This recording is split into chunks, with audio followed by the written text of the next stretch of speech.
What's up everyone? It's Yumi back with another video, and today we're diving deep into the world of cybersecurity, exploring the stories of some of the most notorious hackers of all time. These are the individuals who've pushed the boundaries of technology, exposed vulnerabilities, and left their mark on the digital landscape. From ethical hackers who use their skills for good to infamous cybercriminals who operate in the shadows, we're going to uncover the motivations, the methods, and the lasting impact of these individuals. So buckle up, hit that subscribe button if you haven't already, because we're about to explore the fascinating, complex, and sometimes controversial world of hacking. Let's get started. First up, we've got Kevin Mitnick, often dubbed the world's most famous hacker. Notorious for his social engineering skills and exploiting phone systems. In the 80s and 90s, he infiltrated computer systems, stealing corporate secrets. Mitnick's story is about technical prowess and a cat-and-mouse chase with authorities. His 1995 arrest made headlines worldwide. After serving my time, I did a complete 180. I became a security consultant and author, using my powers for good. Now I run my own cybersecurity firm, Mitnick Security. A true testament to redemption in the hacking world. Next up is Adrian Lamo, a hacker who walked a very fine line between ethical hacking and questionable actions. Known as the homeless hacker because he often operated out of coffee shops and libraries, Lamo gained notoriety for infiltrating the networks of high-profile companies like Yahoo, Microsoft, and even the New York Times. But what really thrust him into the spotlight was his involvement in the Chelsea Manning case. This decision made me a controversial figure, hailed by some as a whistleblower who exposed a leak of sensitive information, while others criticized me as a traitor who betrayed a fellow hacker. Lamo's actions sparked a debate about the very nature of hacking. Adrian Lamo's story is a reminder that the impact of hacking extends far beyond the digital realm, often with real-world consequences. Let's talk about Albert Gonzalez, the mastermind behind one of the biggest credit card heists in history. This guy wasn't just messing around. He was running a full-blown cybercrime empire. Gonzalez and his crew targeted major corporations like TJX Companies, Heartland Payment Systems, and Hannaford Brothers, using a technique called SQL injection to gain access to their databases. We're talking over 170 million credit card numbers stolen, resulting in hundreds of millions of dollars in losses. The audacity of my operation was mind-blowing. I used that stolen money to fund a lavish lifestyle, luxury cars, expensive parties, you name it. But like all good things, Gonzalez's run eventually came to an end. He was arrested in 2008 and sentenced to 20 years in prison. Gonzalez's story is a cautionary tale about the allure of easy money in the digital age and the devastating consequences that inevitably follow. Albert Gonzalez, the Sultan of Swipe, showed the world just how vulnerable our financial systems can be. Chapter 4. Gary McKinnon, the UFO hacker. Now we're jumping across the pond to the UK for the story of Gary McKinnon, a hacker with an out-of-this-world motive. See, I wasn't after money or fame, I was on a quest for the truth, specifically the truth about UFOs. Between 2001 and 2002, McKinnon hacked into over 97 US military and NASA computers, all because he believed the government was hiding evidence of extraterrestrial life. The US government, however, didn't see it that way. They accused McKinnon of perpetrating the biggest military computer hack of all time, and they wanted him extradited to face charges that could have put him behind bars for decades. Ultimately, in 2012, the UK blocked his extradition, citing concerns about his Asperger's syndrome and the potential impact on his mental health. Gary McKinnon's story raises important questions about the balance between national security and individual freedoms in the digital age. Chapter 5. Anonymous, the Legion of Hacktivists. This next one isn't about just one person, but a collective, a decentralized group of hacktivists known as Anonymous. We're like the digital Robin Hood, taking aim at governments, corporations, and organizations we perceive as corrupt or unjust. Anonymous is all about that mask, you know the one, the Guy Fawkes mask, a symbol of their anonymity and their fight against tyranny. They operate without centralized leadership, making them incredibly difficult to track down and shut down. From their early days of pranks and online protests, Anonymous has evolved into a force to be reckoned with.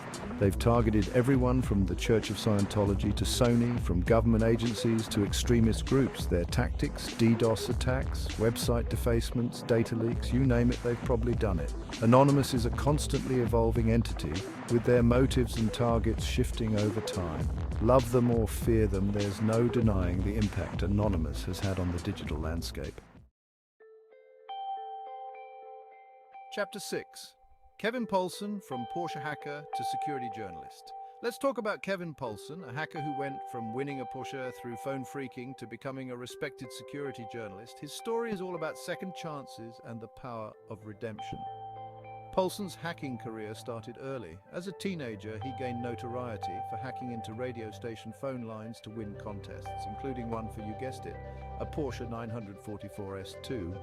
Poulsen's hacking activities attracted the attention of the FBI, and he ended up spending years on the run, becoming one of the FBI's most wanted cybercriminals. He was eventually caught in 1991 and sentenced to 5 years in prison, one of the first hackers to receive a significant prison sentence for hacking offenses.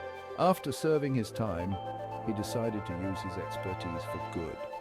He became a journalist, writing about cybersecurity and technology for publications like Wired and The Daily Beast. Kevin Poulsen's story is a testament to the idea that people can change. This next story is a tragic one, about a young hacking prodigy named Jonathan James, better known online as C0 Murade. James's story is a reminder of the immense potential and the potential pitfalls of young minds in the world of cybersecurity. At just 15 years old, I gained notoriety for hacking into NASA and the Department of Defense, making headlines around the world.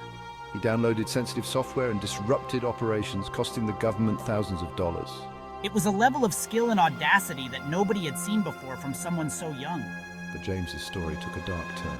In 2008, I was implicated in a credit card fraud investigation. Although I denied involvement, the pressure of the investigation, coupled with the weight of my past actions, proved too much. At the age of 24, Jonathan James took his own life, leaving behind a legacy both brilliant and tragic. Hold on to your hats, because this next group was known for their chaos and mayhem. Lulzsec, a black hat hacker group, burst onto the scene in 2011, wreaking havoc on the internet. They targeted high-profile organizations like Sony, PBS, and even the FBI. Their calling card? Publicly dumping stolen data and defacing websites with humorous messages. One infamous stunt was posting a fake story claiming Tupac Shakur was alive. But their reign of chaos was short-lived. After a few months, Lulzsec announced their disbandment.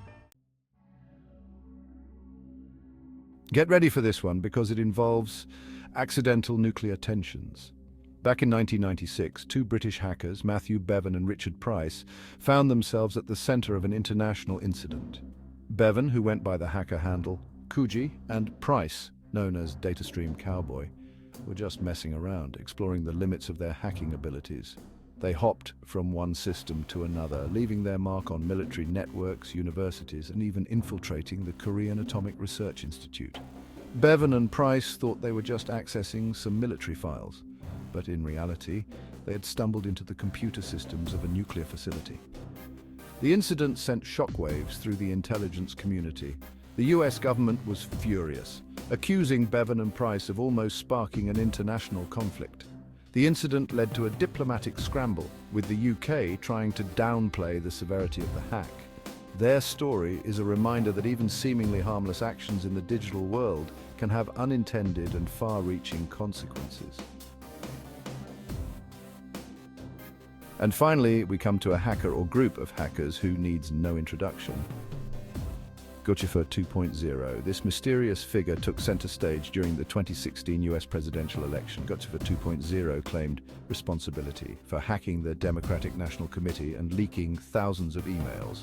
The leaks caused a political firestorm, revealing internal squabbles and campaign strategies. US intelligence later concluded Guccifer 2.0 was a front for Russian intelligence. So there you have it. 10 of the most infamous hackers of all time, from social engineers to hacktivists, cybercriminals to those seeking extraterrestrial truths. These individuals have shaped our understanding of cybersecurity, exposed vulnerabilities, and challenged our perceptions of what's possible in the digital age. Their stories are a reminder that the world of hacking is complex, filled with ethical dilemmas, unintended consequences, and individuals operating in shades of grey. As technology continues to evolve, it's more important than ever to stay informed about cybersecurity, protect our data, and engage in responsible online behavior. Don't forget to hit that like button if you enjoyed this deep dive into the world of hacking, and let me know in the comments who you think the most infamous hacker of all time is. And as always, thanks for watching.